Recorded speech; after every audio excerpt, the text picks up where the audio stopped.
Patrick Torres, O cozer das pedras, o roer dos ossos. Parte 1.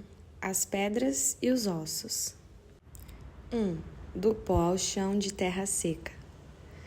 Pai nosso que estais no céu, santificado seja o vosso nome.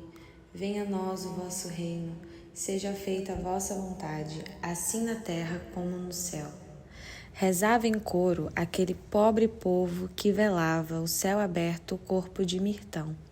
O aumentativo do apelido do homem fazia referência ao seu já morto corpo enorme, esticado por demais desde que se entendia por gente, assustando os moradores inocentes da vila onde vivera. O pão nosso de cada dia nos dai hoje, perdoai as nossas ofensas, assim como nós perdoamos a quem nos tem ofendido. Continuavam as vozes tristes. O rastro de temor deixado nas ruas pelo tamanho do homem que ali jazia era um paradoxo. Mesmo bruto e assustador, não dava a ninguém razão para se esconder quando o assistia passar. Afinal, todos ali sabiam de Mirtão e sua mãe, Dona Hermina, uma senhora pequenina e encolhida pela idade, que amava o filho porque, acima de tudo, ele prolongara sua existência. Ora, não fosse o agora corpo morto, a velha teria sido enterrada muito antes que há 4 anos, quando morreu de morte morrida que chegara com a idade. Tinha-se esta certeza na vila. Ela teria sido assassinada pelo marido bebum se o agora defunto não o tivesse arrancado desgostosa vida depois de uma briga de bar em que os dois riscaram faca até um sucumbir de tanto sangue derramar. Mirtão era herói e vilão, assustador e salvador, filho amado e destinado pelo padre a queimar nas labaredas não celestiais, pois havia de pagar pelos pecados que cometera. E não os deixeis cair em tentação. O caixão do homenzarrão estava no solo, ao lado do buraco cavado, até beirar o corpo de sua amada mãe. Seguiram a tradição, o filho vai por cima. As vozes das mulheres cortavam o silêncio daquele cemitério enquanto se sobrepunham às dos homens na reza conhecida. O coro era uniforme, e uma ou duas das muitas crianças ali presentes se arriscavam a acompanhar o clamor. Estavam descalças e sem camisas, mesmo as meninas, com os cabelos desgrenhados coroando suas cabeças grandes. A maioria delas vestia apenas calcinha, e os meninos, cueca. Poucas ousaram pôr uma regatinha surrada para esconder do sol as costas. Tinham 5 ou 6 anos e demonstravam sua inocência agarradas às pernas dos que foram prestar favor ao enterro. A respeito de tudo o que a cercava naquele instante, sabiam apenas que Mirtão não voltaria, e isso as acalmava, porque ele estar nas ruas era uma das razões contadas pelos pais para segurá-las em casa o dia todo. As mulheres, mães e rezadeiras usavam chinelos ralos, com os cabelos bem arrumados e as unhas aparadas, mostrando o respeito à figura que agora partira.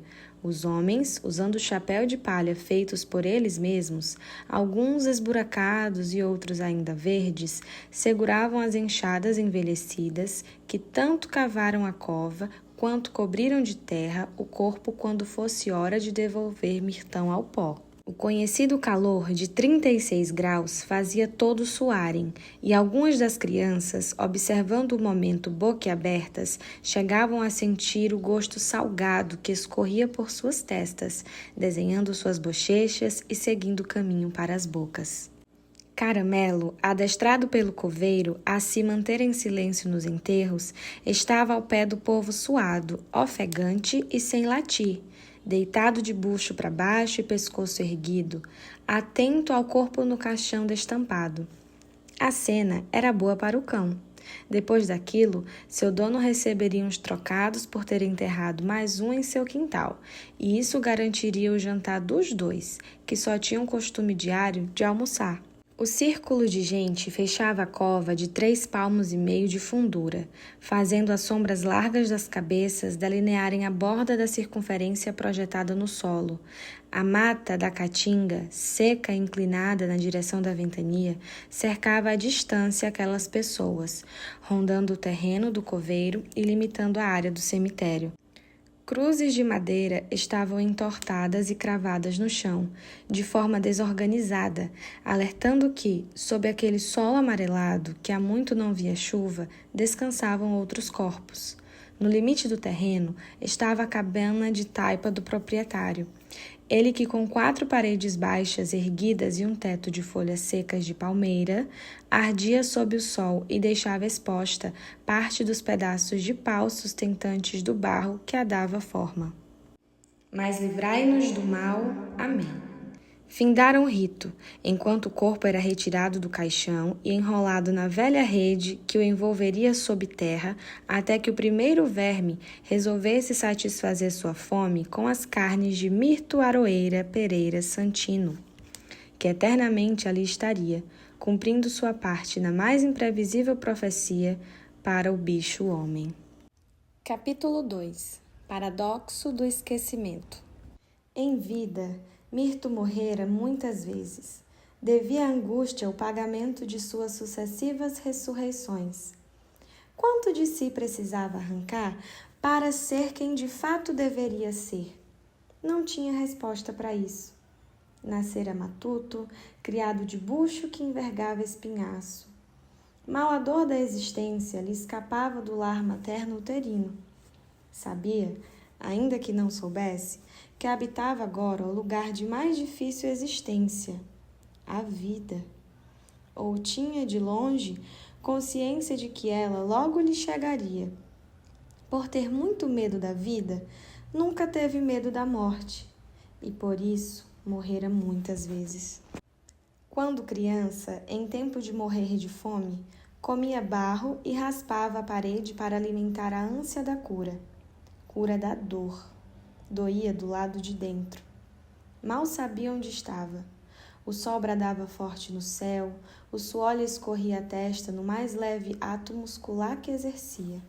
A pele preta lhe fazia questionar sua própria pureza, e havia quem lhe dissesse que esta era a sua sina. Certa vez, perguntou a dona Sheila, puta conhecida que vivia nas esquinas com cigarro na boca, esperando alguém tomar seu tempo pagando dinheiro, como era não ser preto. Respondeu-lhe ela, é carregar menos um pecado. Menos um pecado. Havia quantos, então, naquele corpo raquítico que babava o chão e desgastava as unhas na parede? Não era tão largado assim, não. Vivera cercado de presença de mãe por toda a infância. Dona Hermina nunca lhe fez ter motivo para pensar que não era digno de algo. A falta de dignidade veio como constatação de sua própria desgraça, ainda moço. Há de se ter fé, Mirtinho, dizia ela, inflamada pela missa do domingo passado. Há de se ter fé. Era mulher forte, fazia um café doce que nem mel, tangia as galinhas do terreiro, todas magras que davam dó. Varria com vassoura de palha o quintal e ali, no ofício caseiro, passava horas de seu dia. Cuidava da casa, cuidava dos outros, só não cuidava de si. A sina de Dona Hermina veio para além da cor da pele. Esta, diga-se de passagem, era preta igual carvão, ressecada pela quentura do sertão e, vez ou outra, hidratada com óleo de soja que sobrava das comidas.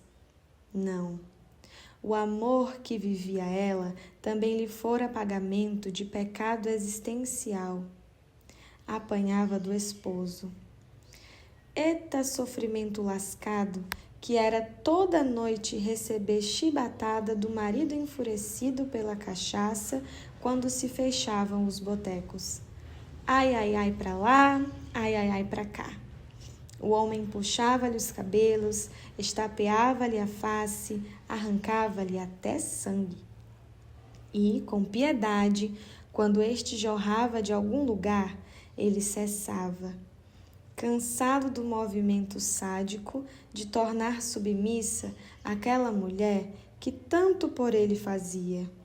Mirto, sentado do chão de barro no cantinho da casa de 2 cômodos, um quarto e a sala que também era cozinha, não, o banheiro não havia, pois este era o mato. Via a cena acontecer. Aprendera desde muito cedo a não meter rebeldia nas brigas dos pais. Sabia que um dia havia de findar tamanha tortura. Ah, se sabia! Mas, por ser moço, magricela e impotente, só assistia ao sofrimento da mãe parado em seu cantinho. Doía-lhe por dentro. Já tinha ouvido falar de alma quando crescera o suficiente para se arrepender por algo. Não conhecera muitos sujeitos que se arrependeram de qualquer coisa. E olha que já havia visto de tudo. Gente matar gente, gente bater em gente, gente falar mal de gente, mas gente que se arrependesse por ter bebido da água do mal, e isso ele não tinha visto. Essa gente ele conhecia muito pouco. Quem ele conhecia muito e que era uma arrependida amargurada era a Dona Hermina, sua mãe. A mulher, quase santa a vida toda, embebia-se de culpa e, por isso, de arrependimento.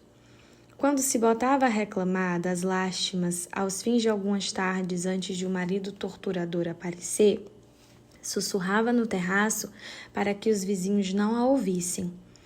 Maldita hora em que nasci! Donde já se viu carregar nos peitos existência tão pingada? Diabo, só posso ter sido esquecida por Deus. Esquecida por Deus. Mirto via aquilo lacônico e pensava: esquecida por quem nunca nem de ti se lembrou, mulher? Ora, ninguém se esquece do que nunca se lembrou.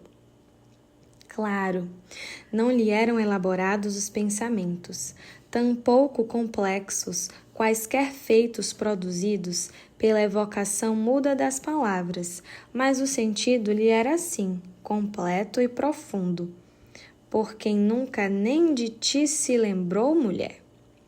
Deus nem existe, certa vez disse para a mãe. Nesse dia, apanhou de cipó. Capítulo 3. Mutilado. Onde morava, Mirto era menino de poucos amigos, apesar de sempre ter brincado com muitas das crianças do bairro. Nas cirandas, havia sempre muita companhia. Sozinho nunca estava, ainda que assim se sentisse.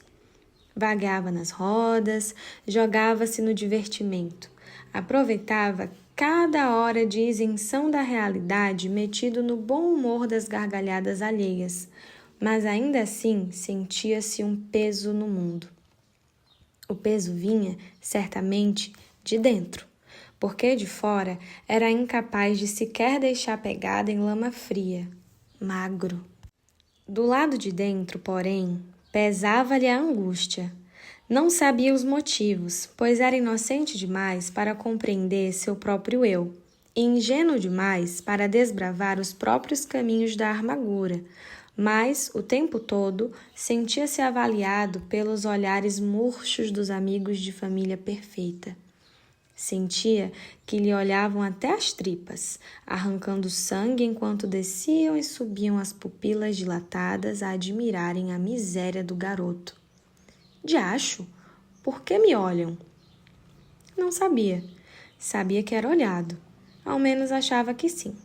Ainda assim, brincava. Menino traquino desde sempre, a infelicidade interna não deixava que Mirto abandonasse a infância.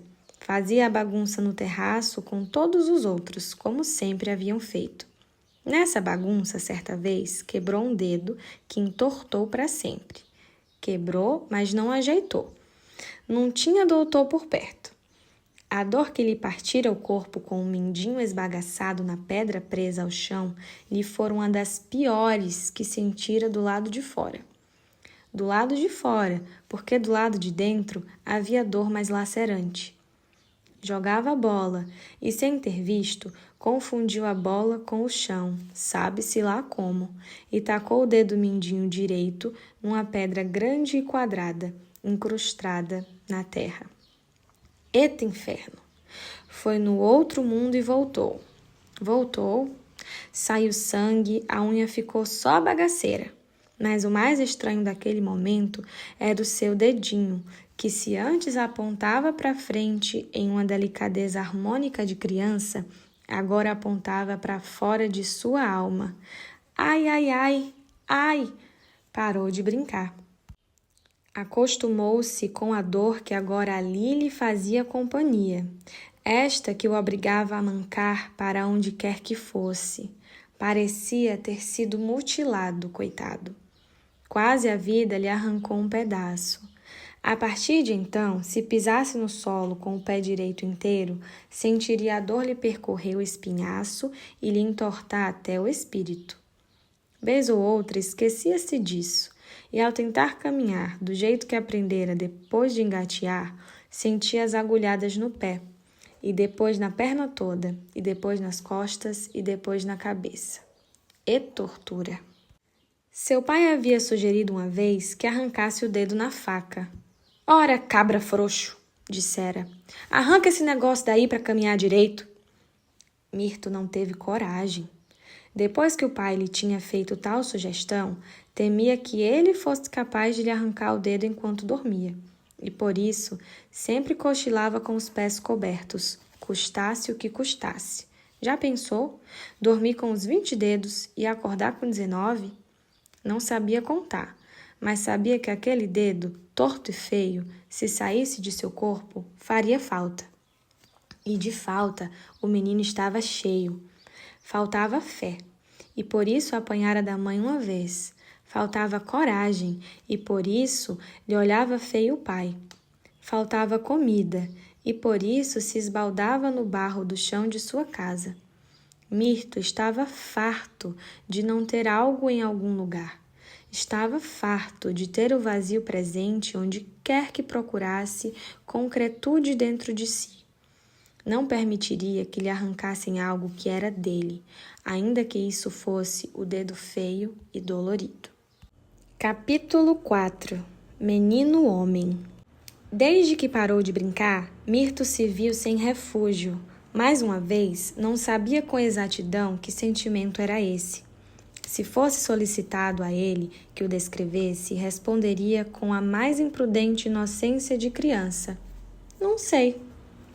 Abandonado, pois até então era feito da companhia do paraíso outros que lhe traziam paz e alegria, sem as gargalhadas dos colegas na correria de terreiro, sequer se percebia vivo. Viu-se trancafiado num buraco subterrâneo dentro de sua própria alma, mas sem saber que o que não via não era a ausência de tudo ou a presença do nada, mas a escuridão, a solidão sozinha, substancial, ela por ela, desenhada pelas próprias mãos. Que condição medíocre, esta que sublima a companhia e o isola. Até ontem tinha amigos. O que aconteceu? Quebrou o dedo. Mas por que foram todos embora? Na verdade, não sabia quem havia partido, ele ou os outros. Se fora ele, havia motivo de força maior. Havia quebrado o dedo, horas. Quem o amasse, que viesse lhe dizer um oi. Ninguém veio. Ninguém o amava. Amava-o sua mãe, Dona Hermina. Enquanto o sol estava alto e o marido vadiava nos bares longe de casa, varria o seco solo do terreiro na frente da casinha de barro que chamava de sua. Mirto, sentado à porta de casa, via a mãe arrastar a palha no chão e erguer a poeira com esforço e brio. Por que limpava tanto todos os dias? Perguntou-se uma vez. Não sabia se, caso perguntasse à mãe, teria uma boa resposta. Não era o tipo de pergunta que era comum à senhora. Perguntou mesmo assim. É para limpar, gente. Mas todo dia? Todo dia. Por quê? Porque sim. Calou-se então. Não carecia de explicação mesmo. A mãe limparia o chão todos os dias. Talvez aquele fosse seu refúgio. E de fato era. Dona Hermina tinha pavor de sujeira. Sua simplicidade não a proibira de adquirir um senso de limpeza e de estética que beirasse a impecabilidade. Sua casinha de barro cheirava a ervas finas que plantava no quintal e que regava não sabia como, pois havia tempos que não chovia. Ainda assim, cresciam as plantas. Ela, sagazmente, perfumava os 2 cômodos de sua casinha na medida do que lhe era possível. Mirto já até havia se acostumado com o doce cheiro de planta, mais para mato, que tinha sua casa. Ao menos não era desagradável. Era bom, de fato. A casa limpa, o chão marcado pelas linhas retas da palha repetidamente arrastada, as paredes de barro livres de teias de aranha. Tudo era obra de sua mãe. Dona Hermina era mesmo este antro de paz e serenidade, plenitude ambulante, coração doce e alma frágil. Perder-se-ia no delírio da ilusão qualquer um que pensasse que tal mulher tinha doce vida. À noite apanharia, para toda a vizinhança ouvir. Mirto, que não ousou se levantar do batente da porta, observava a mãe no labor, que levantava poeira. Limpava o chão como quem escrevia poesia. Não, Dona Hermínia nunca lera poesia, sequer sabia o que isso era. Mas ali estava ela, colocando sua dor na limpeza. Parecia descontar na terra todo o ódio que sentia por sofrer o que sofria, aquilo que nem Deus parecia ouvir todos os dias, ainda que por ele ela a chamasse. Deus ajuda quem trabalha. Era assim que aprendera. Trabalhava então. Chac, chac, chac. Fazia a vassoura arrastada no terreiro. Como poesia, ali construiu-se a narrativa da mulher sozinha que escolhera a única opção de vida que lhe fora dada, a condenação à solidão acompanhada. Não havia alternativa. Que limpasse o solo, então.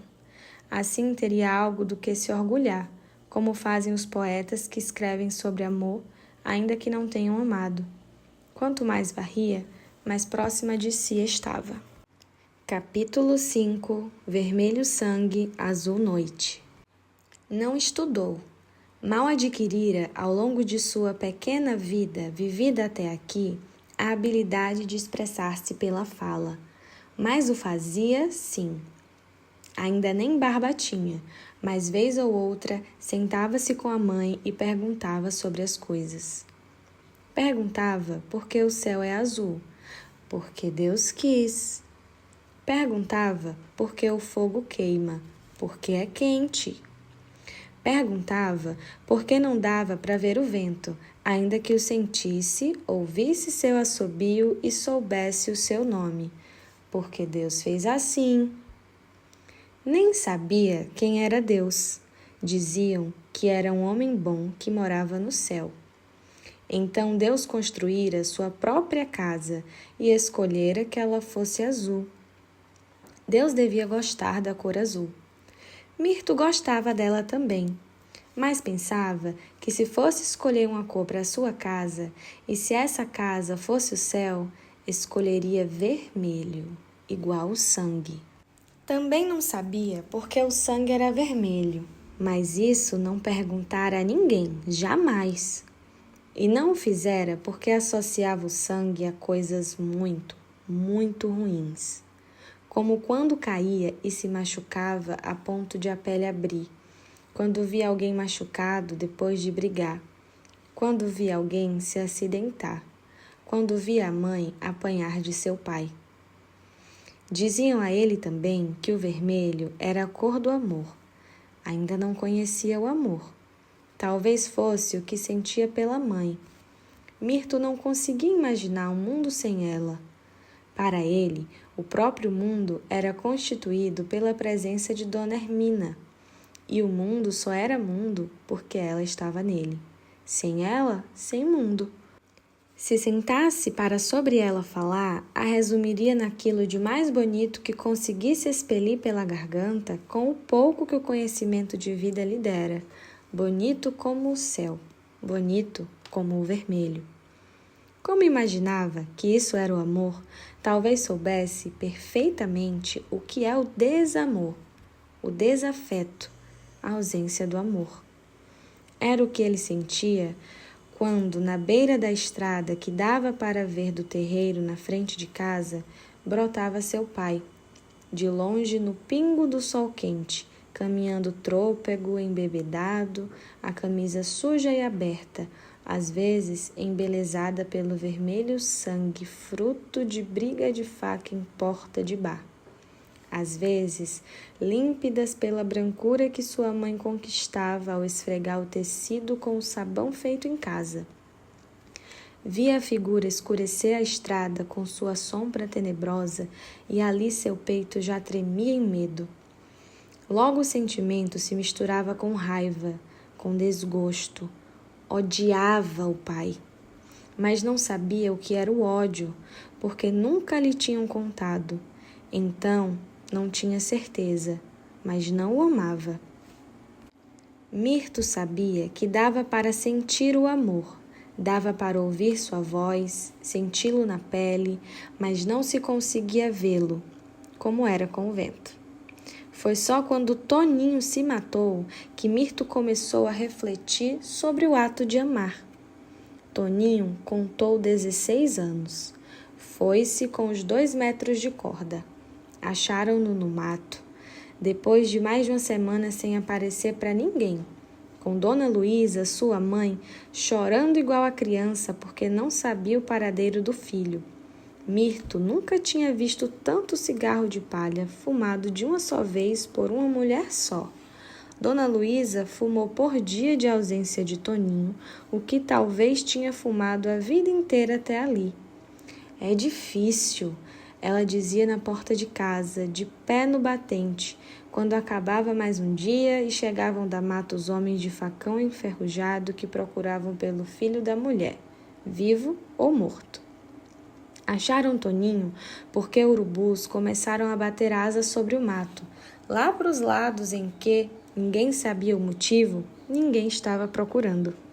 Havia aos poucos sombras no chão, de tanto pássaro que pousava sobre a carniça amarrada pelo pescoço do adolescente que se matou. Foi Zezão quem desconfiou que o menino estava amarrado aos pés dos urubus no mato do outro lado. Ali deve ser a carniça de Tonho, disse um dia. Os homens de facão temeram em concordar, mas foram atrás mesmo assim. Contaram depois que, conforme perseguiam os caminhos do mato e as plantas secas se fechavam na frente de seus olhos, subia no ar esquentado uma caatinga de carniça que só piorava conforme eles encostavam nas sombras projetadas pelos urubus sob o sol. Dito e feito. Lá estava Toninho, suspenso no ar, sem os 2 olhos, comidos pelos urubus, a língua para fora, sem um pedaço, porque os urubus também haviam comido, e com o pescoço azul. Não como o céu, não, mas azul escuro, como a noite. Os pés pareciam 2 pedras redondas de tão inchados, balançando para lá e para cá, conforme soprava o vento. Fazia silêncio quando o encontraram. É ele, soltou Zezão. Depois disso, saiu dizendo que os urubus não mentiam, que mostravam a morte. Toninho se matou por amor. Sabia-se disso porque ele deixou uma carta aos pés, que não molhou porque não chovera. Antes de cometer o ato, o menino botara sobre o papel anotado uma pedra, para fazer peso e evitar que o vento o tirasse dali. Zezão abriu o papel, mas não entendeu o que estava escrito ali. Era desletrado, só sabia conversar com o povo e entender os urubus. Levou a carta para a mãe do menino, outra desletrada. A coitada viu o papel, que nem entendeu, antes de ver o filho, sem alguns pedaços, sendo trazido pelos homens de facão para fora do mato seco, para a frente da casa. O pranto foi grande.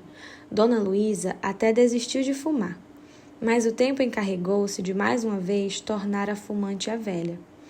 Um dia levaram a carta para a cidade grande, e lá uma mulher havia lido e dito que o que estava escrito no papel era uma despedida. Mãe, eu amo a senhora e nada disso é sua culpa. Eu amo quem não posso amar. Estou indo porque já morri do coração. Só estou vivo por fora. Toninho era o único da região que sabia ler e escrevia bem. Capítulo 6. Cheiro verde. Mirto já tinha barba rala, desapontando nas bochechas finas e pouco quadradas, quando ficou sabendo, pelas histórias que o povo conta, que Toninho se matou porque estava se envolvendo escondido com um homem casado da cidade. Toninho trabalhava desde muito pequeno na cidade mais próxima de onde morava. Era um lugar pequeno, para onde Mirto, por exemplo, nunca fora. Sabia que era de lá que vinham as poucas coisas para sua casa: o pó do café, o doce do açúcar, o alho do arroz. Era lá que tinha gente letrada também. Povo que trabalhava na prefeitura, o que Mirto também não sabia de que se tratava. Toninho aprendera a ler lá. Dizia que trabalhava numa mercearia popular, organizando os produtos nas prateleiras. Era menino bonito, alto, jeitoso, que sempre pareceu mais velho. A pele escura reluzia ao sol num dourado acobreado. Os olhos grandes e marcados acompanhavam a barba bem feita e uma boca desenhada, que harmonizavam em perfeição com os traços do quase homem letrado. Toninho falava bonito também. Dizia que era porque conseguia ler, que assim aprendia muitas palavras novas, e essas palavras podiam ser usadas com todo mundo, ainda que nem todos soubessem o que significavam, porque, no fim, todo mundo entendia o que ele queria dizer. Só não funcionou, claro, por escrito. A inteligência se misturava com a beleza, e o rapaz era por isso conhecido, de modo que os olhos de todos nunca dele desgrudavam. Mirto pensava às vezes que Toninho escolhera trabalhar na cidade grande para fugir dos olhos flecha do povo de perto de sua casa. Se assim o fosse, era uma decisão inteligente. A paz que alguns desejam é a fuga da existência, esta que só às vezes é percebida porque outros a veem. Só depois que Toninho morreu e que a mulher da cidade leu a carta dele, foi que Mirto e todos da região souberam que o garoto trabalhava na cidade grande porque estava envolvido com o dono da mercearia onde trabalhava, o seu Abdias.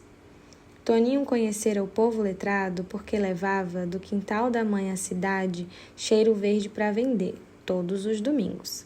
Dona Luísa plantava o tempero num cantinho do terreno, atrás de casa, e aos domingos separava alguns mols ou maços cheios de cheiro verde e amarrava com barbante, de 20 a 30 deles, pequenos, para serem vendidos de porta em porta na cidade aos dias santos. Assim, Toninho ia. Saía de casa com o céu noturno ainda, com um cesto cheio de cheiro verde, e só voltava no pôr do sol quente, com o cesto vazio e o dinheiro chacoalhando nos bolsos. Geralmente, também trazia alimentos para casa, coisas que só eram encontradas na cidade, como sal. Como o negócio de Toninho com a mãe parecia dar certo, ainda que não esbanjassem com isso qualquer artefato de luxo em casa, os dois resolveram que talvez fosse melhor que o menino começasse a dormir na cidade aos finais de semana, levando mais cheiro verde, dando tempo de vender tudo de um dia para o outro.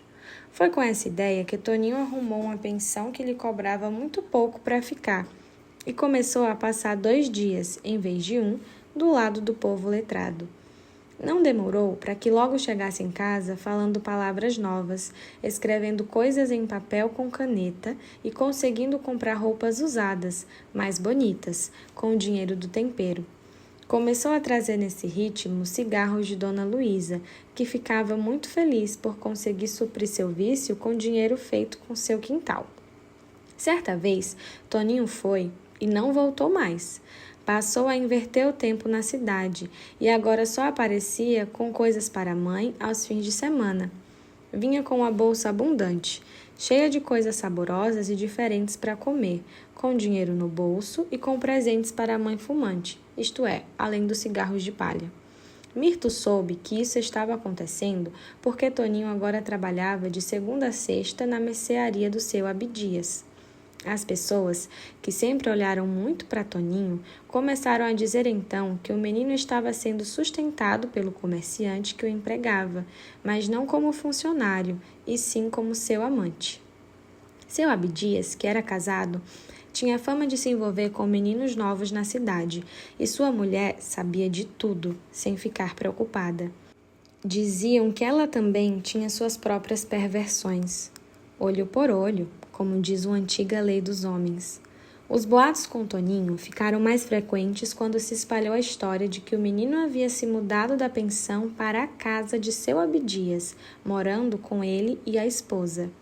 O que o povo diz por aí é que Toninho e seu Abdias eram um romance. O velho sustentava mesmo o menino funcionário, e este aceitava a situação, ainda trabalhando na mercearia porque era apaixonado pelo patrão. Seu Abdias para cá e para lá, sempre que estava com a mãe nos fins de semana. Dona Luísa nutria pelo patrão do filho um afeto tremendo, um sentimento de gratidão por ele ter feito tão bem a sua família de 2 membros. Era uma mãe feliz com isso. Fosse como fosse, seu Abdias não apareceu no velório ou no enterro de Toninho, nem deu mais notícias a Dona Luísa. Ficou-se sabendo que após a morte do rapaz, seu Abdias e a esposa foram embora da cidade vizinha. Capítulo 7 – Pajé Dourado.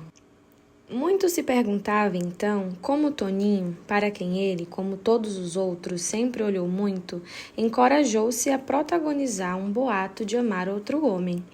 A história não se confirmou, é verdade, mas a conversa toda contada pela boca do povo despertou no menino, agora grande, uma intensa curiosidade.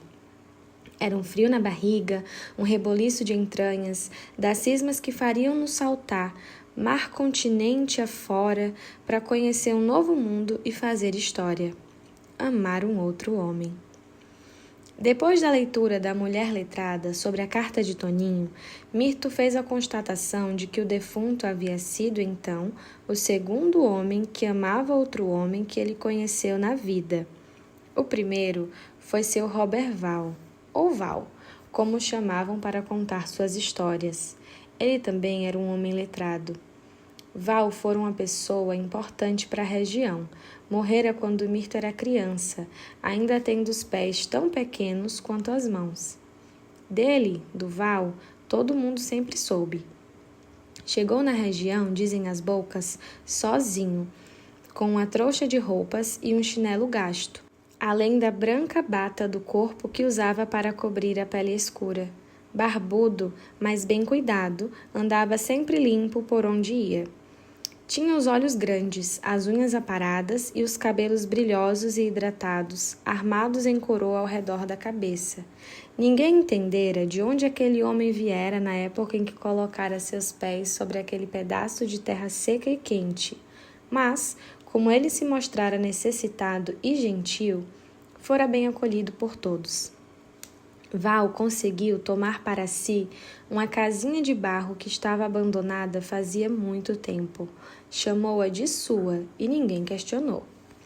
O homem tomou posse da construção decadente como se já fosse para ali enviado com o propósito de habitá-la. Estava certo que a casa seria sua, e foi, de fato, sem qualquer pessoa estranhar.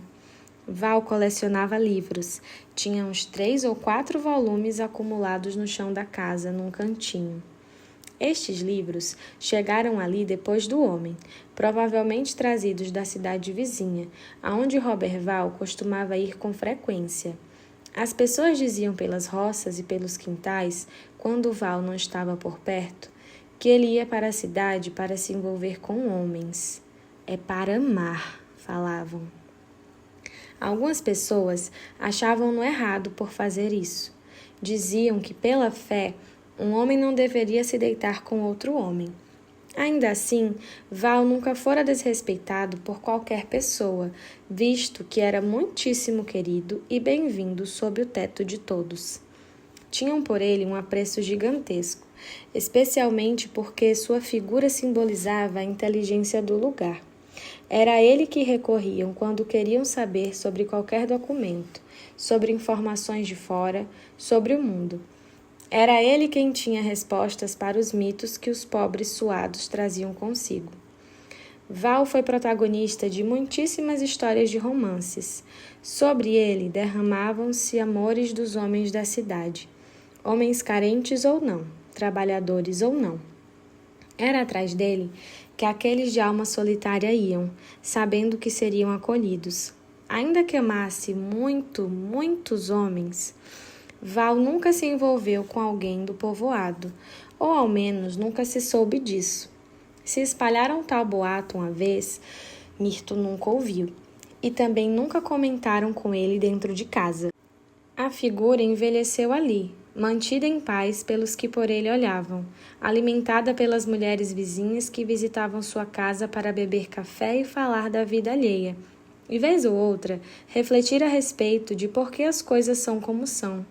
Tinha amizade por todas as mulheres da região, e nenhum homem casado com alguma delas se preocupava com o coleguismo de suas parceiras e Val. Conforme envelhecia, queixava-se de perceber o mundo perder sentido.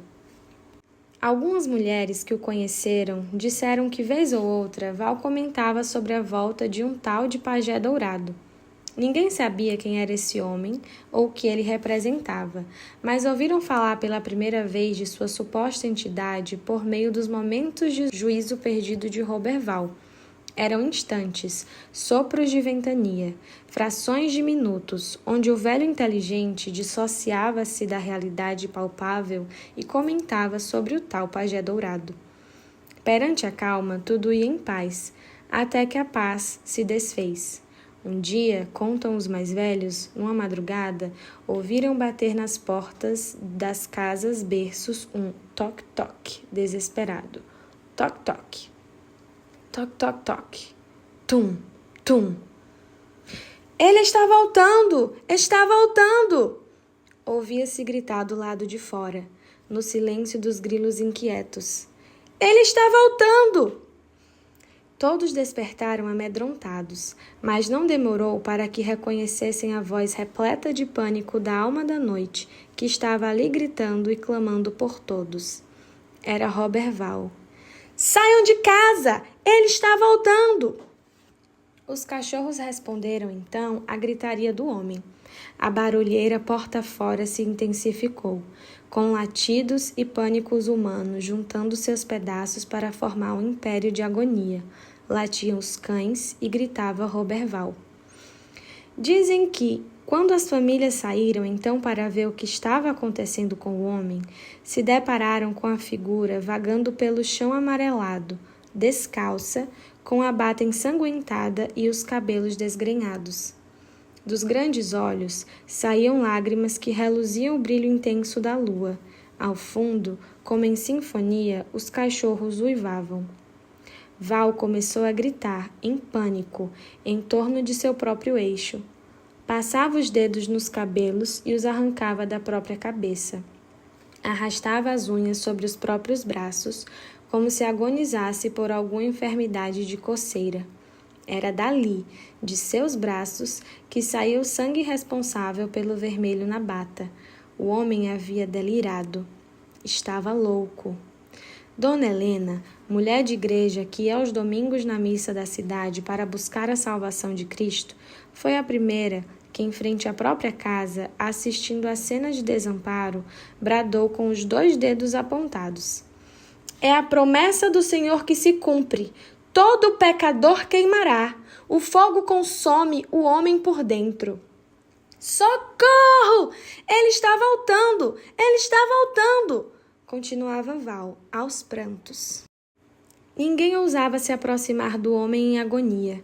Mantinham-se em silêncio. As famílias nos batentes das próprias casas, vendo a tortura da madrugada que agora virava espetáculo. É o demônio! Bradou Dona Helena. É o demônio! Desaparece, diabo! Desmonta das costas do homem! Roberval ajoelhou-se, gritando em agonia, e Dona Helena fez o rápido movimento de entrar em casa e sair depois. O tecido da camisola amarrotada e desgastada balançando conforme ela caminhava com rapidez. Todos que assistiam à cena entraram em um consenso quase telepático sobre deixar que a velha religiosa cuidasse do homem.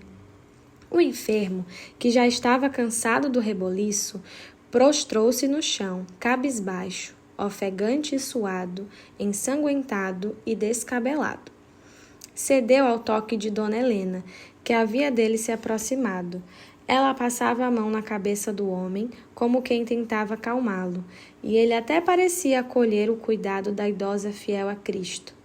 Ela ergueu a mão e anunciou para todos, pausadamente: "O sangue do Cordeiro tem poder." Naquele momento, ergueu aos céus uma peixeira brilhante, afiada em pedra, que fez barulho ao cortar o vento. Na mão que segurava a arma havia um terço marrom, entrecruzado nos dedos da mulher. O público assistia à cena bestializado.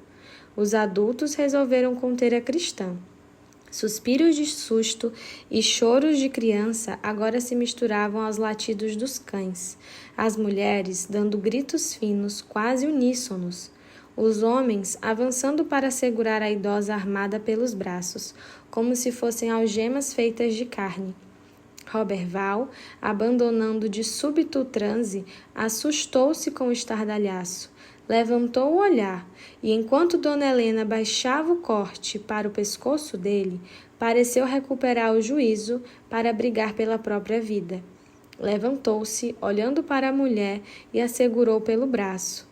Todos pararam onde estavam, e mesmo os cães guardaram-se em silêncio. A velha, segurada pela força do homem louco ensanguentado, calou-se com os olhos esbugalhados, como se não entendesse o que estava fazendo, apesar de possuir no rosto uma expressão de frustração, certamente presente porque não conseguira apunhalar o homem que julgava pecador. Val a soltou, e dando de costas mais rápido que cobra corredeira, correu a estrada fora, rumo à cidade. Corria como quem corria da morte. Passo após passo, seu piseiro fazia o chão estremecer, ouvindo o craque-craque das pedras e da terra se encontrando com seus grossos pés descalços. Sumiu no escuro rápido, e os sons de suas pegadas também se apagaram conforme ele se afastava. Aquelas que ficaram deixaram-no ir. A velha armada voltou para dentro de casa antes de todos os outros. Demorou pouco tempo para que a calma se estabelecesse e o pânico fosse dominado pela razão sonífera que devolveu as famílias aos berços. No dia seguinte, com o sol alto, mas ainda cedo, encontraram o corpo de Roberval caído no mato da beira da estrada. Por seu corpo, cortes profundos lhe rasgavam a pele. Sobre sua cabeça, uma coroa de penas douradas, reluzentes à luz do sol forte, fechava-lhe a fronte, surgida ninguém sabe de onde. O rosto estava pintado com marcas douradas, 2 listras sobre as bochechas. Enterraram-no sem velório, acompanhado debaixo da terra pela coroa de pajé que a morte lhe dera, e seus 4 livros. Capítulo 8. Verde vômito. Que triste fim tiveram os 2 homens que amavam homens de cuja existência Mirto tinha conhecimento. Temia morrer assim. Se este fosse o destino dos homens que amavam homens, Mirto decidiria que amaria apenas mulheres. Não via homens que amavam mulheres terem fim tão doloroso. Também não via homens que não amavam as mulheres, nem outros homens, terem estes finais. Seu pai servia como exemplo. Por que essa desgraça não morria logo? Basculho maldito! Não chegava em casa para trazer paz. Se saía de manhã, era para encher o rabo de cachaça e amargurar suas frustrações na família. Hoje não fora diferente. Germão chegou em casa trôpego, fedendo a caatinga de bebida, cana pura. Não falava coisa com coisa, quis nem saber de tomar banho ou se limpar. Comeu da comida que a mulher fizera, descendo com ânsia demoníaca o bolo alimentar que escorregava a língua dentro. A respiração era ofegante, mas não pelo cansaço. Respirava mal enquanto comia, parecia desesperado, mas já havia dado tempo de assentar o fôlego desde que chegara e fora tomar das panelas a farofa. É a pinga, pensou Mirto, ao ver o pai naquele estado. Sabia que quando ele chegava em casa nessas condições, não havia muito o que fazer. O mais sensato era assistir à tortura da mãe, que raramente tinha a sorte de não apanhar, calado, e dormir depois que o pai já tivesse pegado no sono também. Não dormia antes dele, porque tinha medo de que o homem bebum fizesse algo pior do que surrar Dona Hermina. Mirto, ainda que mancasse devido à dor no pé e ao dedo torto, sentia-se capaz de defender a mãe, para o caso de o pai tentar fazer algo com ela. Enquanto comia e respirava por causa da cachaça, Germão engasgou-se. Daí vomitou para fora tudo o que havia engolido. A casa ficou com um cheiro nojento insuportável, quente e úmido, de vômito. Era difícil ficar sob o teto. "Limpe aqui, Hermina, vamos!" grunhiu Germão. Dona Hermina estava lavando a louça do café da tarde que havia preparado para receber visita em casa. Havia botado muito açúcar, mas as vizinhas beberam sem objeções. Ao ouvir o marido mandá-la limpar o vômito, Hermina revirou os olhos. Sorte que estava de costas e o homem não a viu fazer o gesto de desprezo. "Já vou", respondeu seca. Limpar o vômito do marido. Só posso ter sido esquecida por Deus. Não seria a primeira vez, tampouco a última, sabia ela, mas... Eita desgraça! Nascera condenada a amargar debaixo de um teto, penando nas mãos de um diabo desses. Por que não tinha coragem de largar o encosto que este homem é? Mamãe, visse uma cena dessas, me pegava pelo pescoço e me mandava criar vergonha na cara, pensava ela. Era verdade. Dona Raimunda, sua mãe falecida havia tanto tempo, sempre lhe ensinara a ser destemida. Cangaceira enquanto nova, quando ainda vivia, orgulhava-se em dizer que nunca havia levantado o dedo para surrar a menina que tanto amava, exceto uma vez, quando correram as histórias de que Hermina estava de casinho com o namorado de uma amiga, mas isso foi há muito, muito tempo. Raimunda era mulher direita, com as palmas das mãos calejadas e os pés rachados pela quentura do trabalho. Hermina não se casou antes de a mãe morrer. Tinha medo de que ela desaprovasse o casamento ou não gostasse do marido que escolhera. Se acontecesse o encontro entre o demônio Germão e a amazona Raimunda, o sertão virava mar. No fim das contas, o marido de Hermina foi escolhido por seu pai, e o casamento tornou-se para a moça uma obrigação. "Vambora, Hermina, tá fedendo!" grunhiu o marido outra vez. Hermina terminou de lavar as louças. Foi ao quintal, pegou um pano rasgado que estava pendurado ao sol, secando, e preparou um balde com água para se ajoelhar sobre o vômito do marido bebum. O serviço foi rápido. Em menos de 30 minutos, lá estava o chão sem a sujeira. A casa ainda fedia, mas ia passar com o tempo, sabia ela. Germão fumava um cigarro no quintal enquanto ela fazia isso. "Tu não limpasse o chão do quintal hoje não, foi?" perguntou, de costas para a entrada da casa, olhando o terreno, que tinha folhas caídas no chão e não estava riscado pela palha da vassoura. "Limpei não", respondeu Hermina. "E não limpou por quê?" Germão soltou no chão do terreno o cigarro que segurava com o dedo indicador e o dedão. "Limpe agora!" "Eu limpo, pai", intrometeu-se Mirto. Assistia à presença de seu pai, sempre muito lacônico, não só porque não dominava as palavras, mas porque também temia falar algo errado que o fizesse bater na mãe ou mesmo nele. Mancando, o garoto saiu para o quintal, iluminado pela lua, pegou a vassoura e foi dar-se ao trabalho de limpar o terreno. Chac, chac, chac, roçava a palha no chão. Fazia silêncio, e o menino tentava prestar atenção nos sons que partiam de dentro das paredes da casa, com medo de deixar algo escapar ou de ter sido responsável por algum problema. Escutou as lapadas brandirem de dentro de casa com eco e tudo. Sua mãe chorava e apanhava de corda. Naquele dia, não fez nada a respeito disso. Terminou de varrer o quintal e entrou em casa. Virou a noite acordado porque o pai não fora deitar. Capítulo 9. Retirante.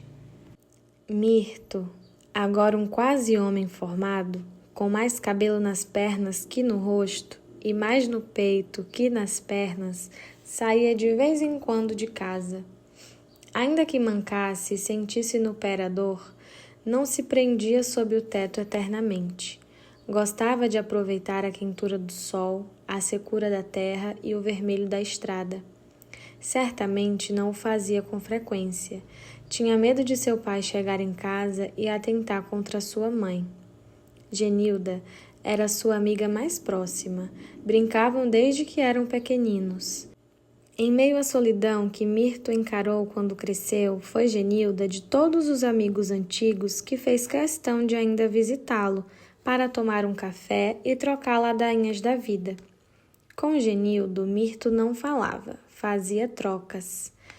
As palavras, que para ambos eram estranhas, saíam de um para o outro e eram processadas e costuradas fio a fio para formar algo que para os dois significasse objeto de garantia da amizade.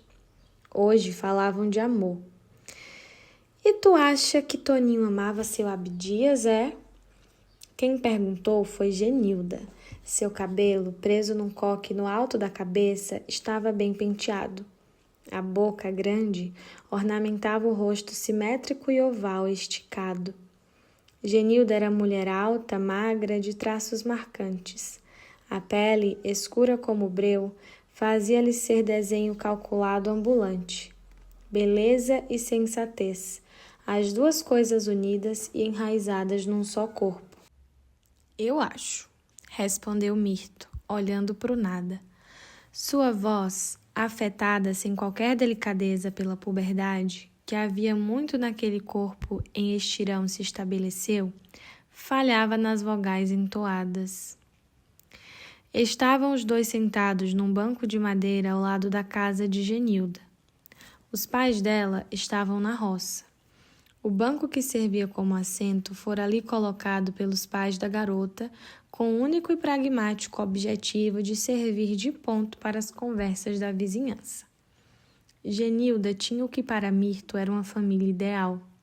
Um pai carinhoso, que ajudava em casa, e uma mãe acolhedora e corajosa, que moveria o céu e a terra caso fosse necessário se impor sobre os desejos do marido. A casa exalava paz, e Mirto não era o único a pensar assim. A paz estava no rosto de sua amiga, no olhar, no jeito de falar. Nunca havia visto Genilda perder o controle de si.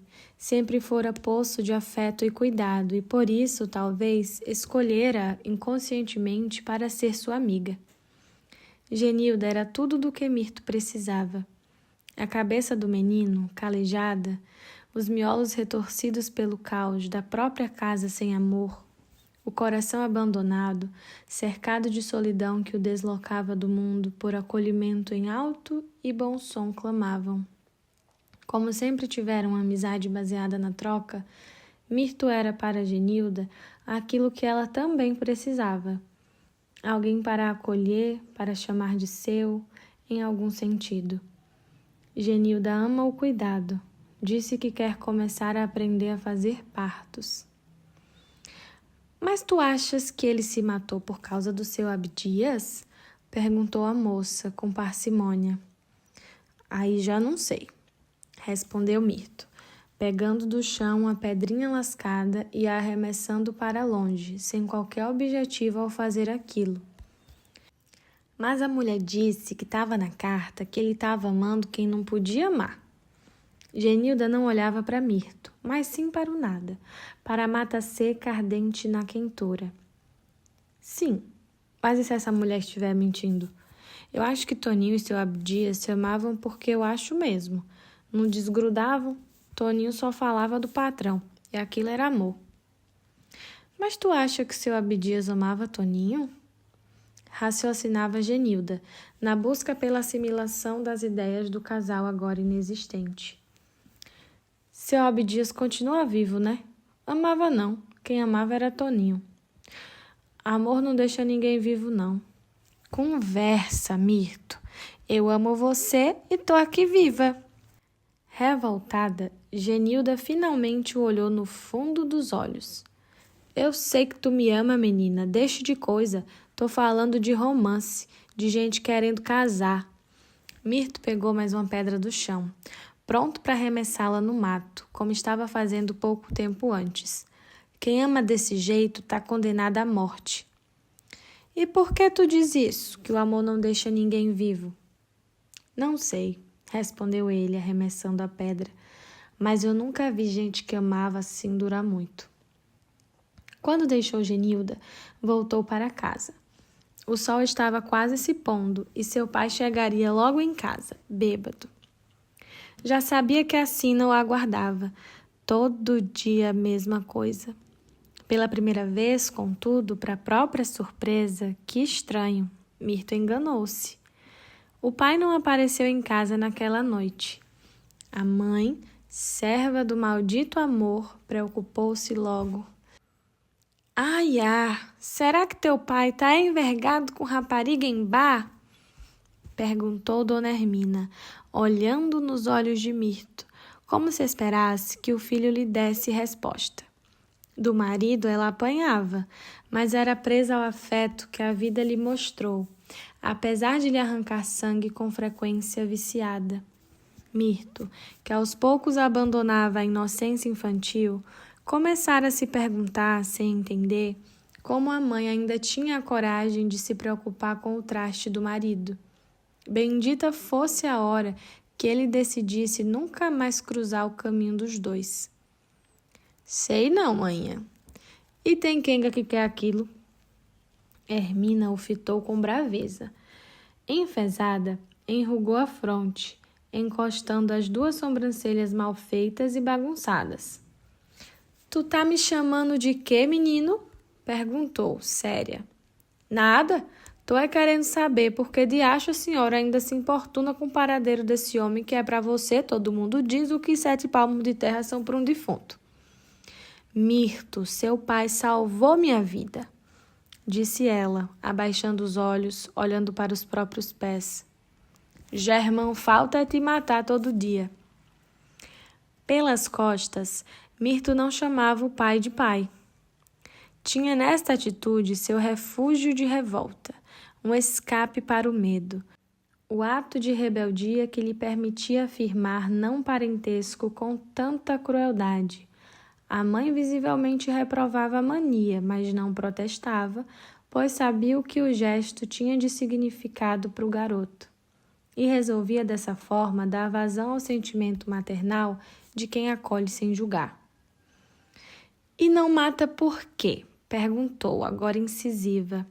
Olhou o filho direto nos olhos, como se o mirasse com espingarda recém-polida. Por que não quer? Porque me ama. Ríspida, ela agora olhava mais feio ainda para o menino. Pendurou um pano de prato velho e rasgado no ombro. Estava avexada, preocupada, e viu-se caminhando de um lado para o outro dentro de casa. Calou-se e o tempo voltou a correr. A noite se aproximava e nem sinal do marido. Tu ainda vai conhecer o amor, Mirto, e vai lembrar de tua mãe sendo surrada. O menino quase se benzeu. Não queria saber de amar e adoraria que o sentimento se encerrasse no apego a Genilda que ele sim amava. Jamais a faria ficar nua, é verdade, e esta ideia nem mesmo o apetecia, mas matava e morria por ela. Talvez o amor fosse matar e morrer por alguém.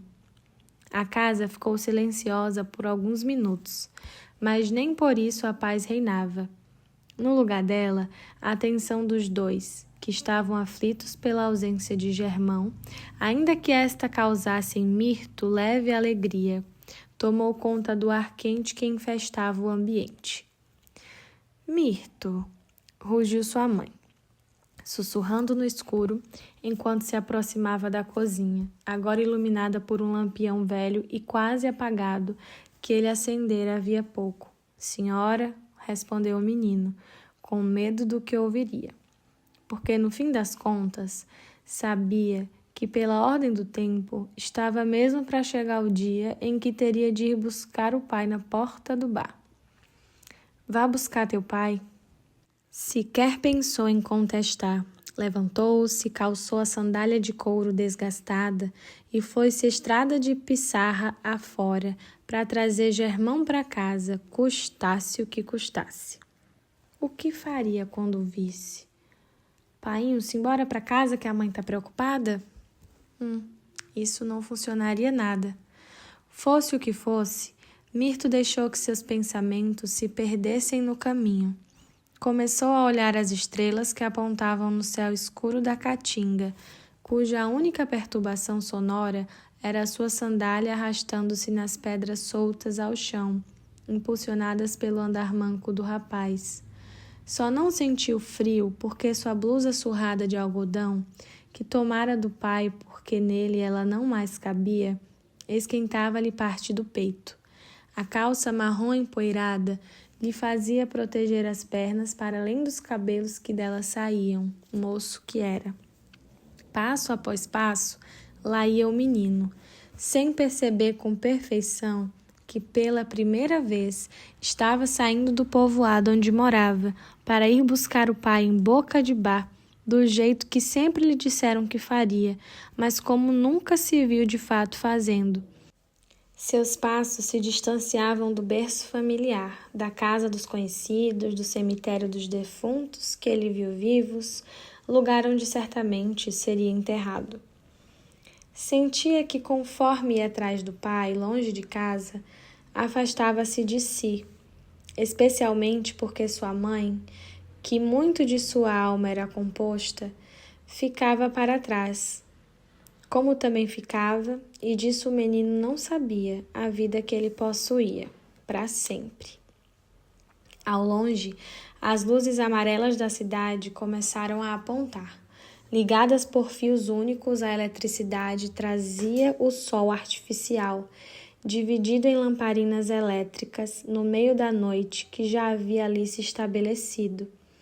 Mirto conhecia a incandescência amarela da luz feita pelo homem, mas só não a tinha em casa. Sua amizade era com o lampião, esquentado, mas que de muito servia, porque tirava da noite a capa de medo que ela possuía sozinha. A estrada começou a descer, como se a cidade fosse encaixada num perfeito buraco sobre o chão, uma cratera, deixada ali para ser habitada pelos homens fogosos que tanto trabalhavam quanto afundavam suas mágoas em boemia barata. Mirto seguiu a descida, aproximando-se da famosa zona urbana. Ali, no centro da cratera, em que a vida moderna fazia de morada, havia o novo.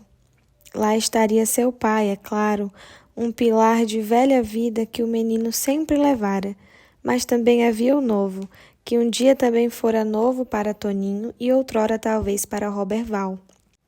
Mirto avançava, se perguntando se para ele a luz incandescente seria também o sol da própria casa, quando o preto céu estivesse. Fim da parte 1. Esta é uma produção sem fins lucrativos destinada a deficientes visuais, de acordo com a Lei de número 9.610, de 19 de fevereiro de 1998. Segundo o artigo 46, não constitui ofensa aos direitos autorais. Obrigada por ouvir até aqui. Nos vemos na segunda parte.